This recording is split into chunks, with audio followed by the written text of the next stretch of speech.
Welcome to my review of AVA, the latest film directed by Tate Taylor and starring Jessica Chastain as a deadly assassin. The film originally known as Eve, but eventually they changed the name. You want to know why? I have no idea. I watched the movie and it makes absolutely no difference whatsoever. We follow a deadly assassin who works for a black ops organization traveling the globe and specializing in high-profile kills. But with a shaky past and a curiosity that might just get her killed one day or another, her superiors start to suspect that she might not be up to the task any longer. Now, the trailer for this film came out a few months ago, and in essence, it kind of shows you the whole film, the whole 3 acts. So if you haven't seen the trailer, I'm not gonna spoil anything, but don't watch the trailer, because you'll get a whole lot more information from that trailer than you'll get from this guy right here in the sleeveless shirt making a movie review.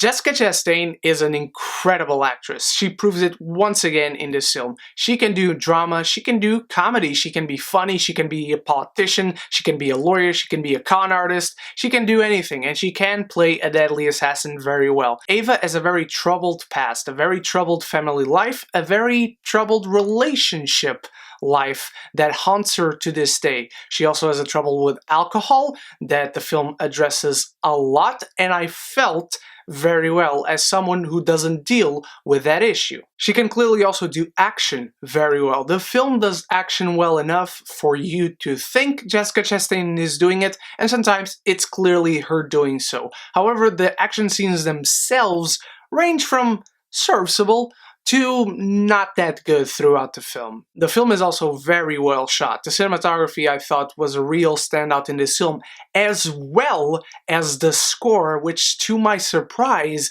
was done by Bear McCreary, who, in my estimation at least, does such a good score.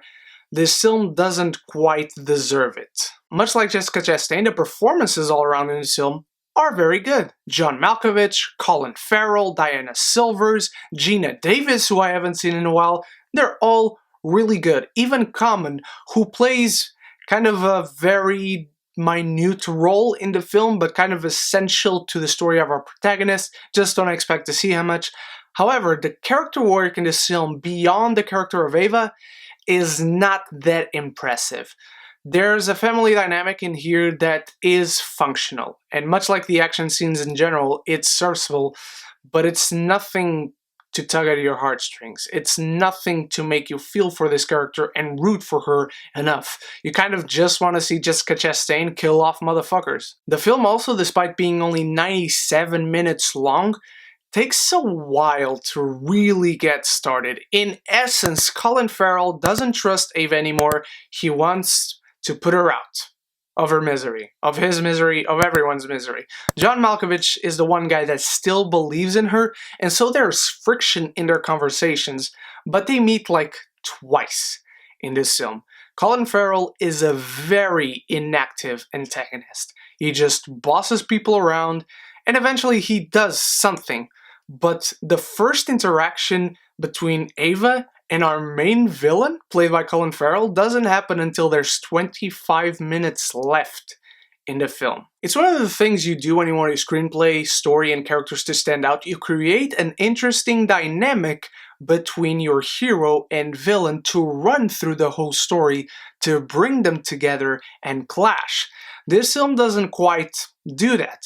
Ava kind of doesn't even know of Colin Farrell's existence, to our knowledge, until a certain thing happens 25 minutes near the end of the film. And as I said, the action sequences are fun and they give you a kick of adrenaline every once in a while, but they're serviceable at best. There are way too many cuts in this where you see a person stretching their arm and then you cut just to their arm, but a close-up shot of them touching the other person's face, and it is just distracting. It doesn't help your fight sequence whatsoever, and I feel bad for the fight coordinators who worked in this film, because you can look at the choreography in the shots where you can understand what is going on and see that there was really good work put into it. Despite the slick look, great music, and a great performance from a very interesting main character, despite the slick look, great music, and a great performance from a very interesting character, AVA doesn't quite get her enough particularly interesting and compelling ingredients to make it stand out in its subgenre. It's a good vehicle to showcase the range of Jessica Chastain, but apart from that, it doesn't offer anything new or anything particularly intriguing. I'm giving AVA a C.